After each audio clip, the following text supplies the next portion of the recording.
It may mean that you need to have like a garden bug out bag. Hi, welcome to Lilies and Tomatoes, your go-to place for simple and practical tips and tricks on how to start a garden all the way through how to use what you grow. This is from my live class that I teach on Tuesdays, Thursdays, and Saturdays on Facebook. If you'd like to attend a live class or ask me a question, check out the link in the description. Hello. Welcome back to my basement workshop. Today we're going to be talking about garden lessons. What did you learn this year and what is going to help you plan for a better next year? If we have not met yet, my name is Quincey and I want to help you grow some of your own food in a small space on a budget. Let's get started. Okay, so first of all, just think about, it's September. Depending on where you live, you may or may not still have some summer veggies going. You may have fall veggies started or about to start. And it's time to think about what went well, what didn't go well, and what you can do about it for next year and start planning. And planning could be just thinking about jotting down a couple of notes, putting something down on your phone. If you want to go the whole garden journal route, that you can do that too, but just start thinking about some things that did or didn't go well, and then what you are going to do about them next year. Does that mean you're never going to grow tomatoes again? I hope not, because you guys know I love tomatoes. But it may mean that you need to have like a garden bug out bag. Like if you have if you notice a pattern of late frost, for example, then maybe you're like, okay, so I need to get some ag fabric and some water bottles and keep those together with all the rest of my gardening supplies. So next year, I don't have to freak out about it. I just have my garden bug out bag ready to go for a late frost to protect my tomato babies. Just something to think about. You might be thinking about how much rain you got. Do you need to invest in some mulch? Do you need better mulch? Do you need to invest in some shade fabric? In my case, I realized this year that the tremendous amount of rain that I got in 2017 is not a fluke. Actually, the less rain that I got in 2018 and 2019, those were the fluke years. I get a ton of rain where I live and I didn't realize it. So my decision to switch from plastic containers to fabric containers was a good one, and I need to step up that transition, because when you get too much rain, your plants can drown in a plastic pot. They can't drown in a fabric pot because the excess moisture seeps out the sides. Who knew? So just think about those kinds of things. You don't have to tear apart everything. It could be one slight little tweak that you're missing. If you had trouble with bugs, it might be that you need to start your plants earlier. If you had something like, vine borers for your squash, then maybe you want to think about growing your squash at a slightly different time when the bugs aren't at their peak, or starting them a little earlier before the bugs get out there. You might want to think about covering your plants with fabric, or be ready with some preventative insect treatments before the insects take over your garden, if that's the way you want to go with it. So just think about some of those kinds of things.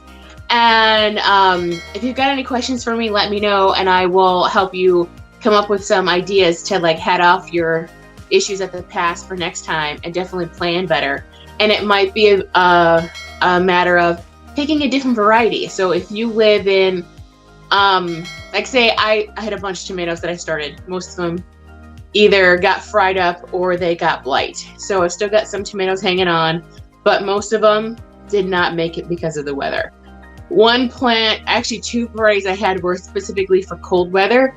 They got fried so fast. I thought it was cute to plant glacier tomatoes, but they did not like the heat. When the heat came on, they were like, bye. It was so sad. So just think about what varieties grow best in your area.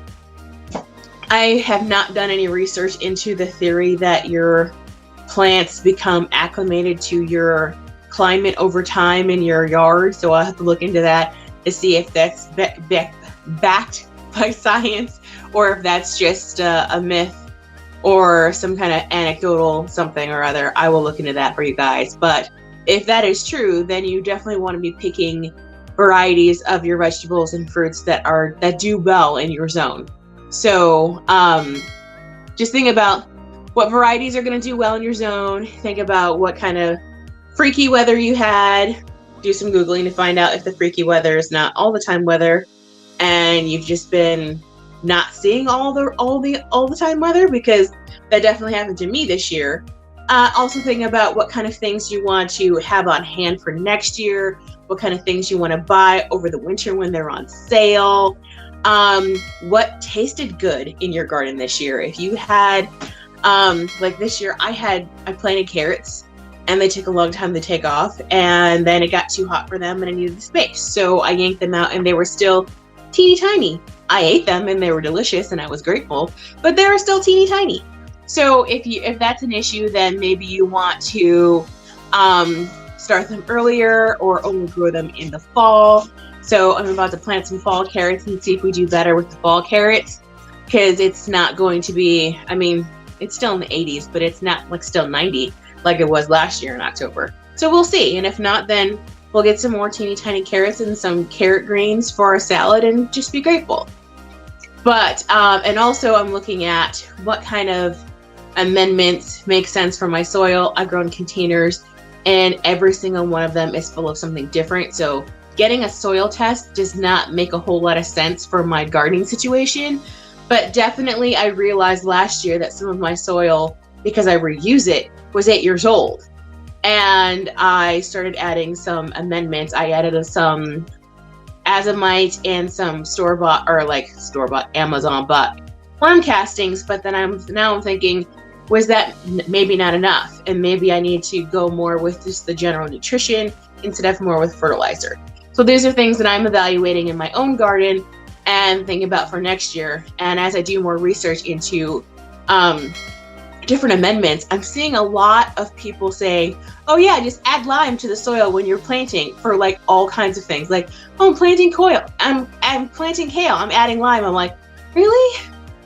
Okay, let me look into that a little bit more. So maybe something that I'm already using mostly for my tomatoes and my cucumbers is something that I need to add a little bit of to all of my containers, just because I'm growing in containers and the soil is not able to replenish itself through just normal worm activity and the other living organisms in soil the way soil in the ground can. So just think about those things and just take down a couple notes. And if you're struggling with some ideas, just shoot me a question. I'm happy to help you brainstorm and think about how you can improve your garden for next year, because once you get into gardening, even if it's only a tiny bit, so you can have a little bit of something, even if it's only a shallow tray of pea shoots, like it starts to get addicting and you want to grow more, and you're going to be looking for ways to maximize what you can grow in a small space. So you definitely want to make sure that you're improving and being mindful about that as you go along. So if you guys have any questions, let me know. That's it for tonight. Bye.